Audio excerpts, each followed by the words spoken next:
Sa British Columbia, inilabas ng grupong Filipino BC ang What We Heard report Sabado. Patunay daw kung bakit maituturing na strategic investment sa probinsya ang pagkakaroon ng Filipino Community at Cultural Center. Naritong report. This report was not easy to assemble.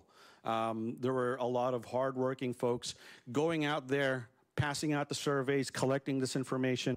Ano nga ba ang mga pangangailangan ng Filipino community sa BC na dapat makita sa isang Filipino Community o Cultural Center?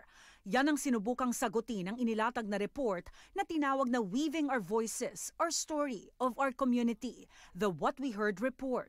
So proud to support the community.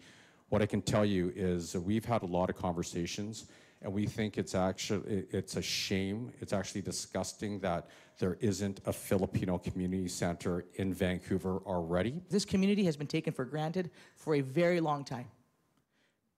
In politics, in healthcare, in all kinds of professions.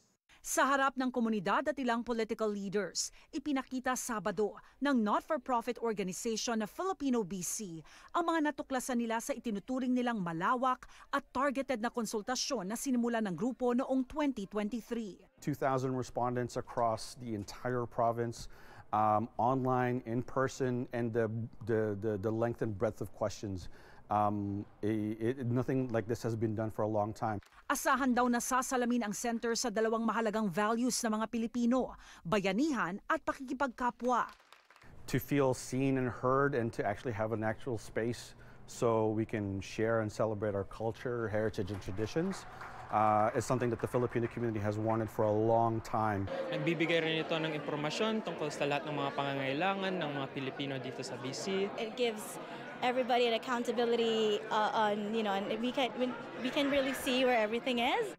Ang report ng Filipino BC, naunang ipinakita bago ang nakatagdang paglabas sa spring ng resulta ng vision survey ng BC government sa pakikipagtulungan ng Mabuhay House Society, ang inatasan ng Ministry of Tourism, Arts, Culture and Sport o TACS na magsagawa ng public engagement para sa katuparan ng Filipino Cultural Center. I can't comment on what Mabuhay House is working on. We've opened up a line of communication with the Minister of Tourism, Arts, Culture and Sport. They're supportive of what we're doing, and certainly we want to continue to engage with them and all the other government stakeholders when it comes to progressing this project forward. Sa huling pahayag ng TACS sa Omni News Nobyembre noong isang taon, sinabi nitong wala pa silang formal na partnership sa kahit anong grupo para sa katuparan ng Filipino Cultural Center.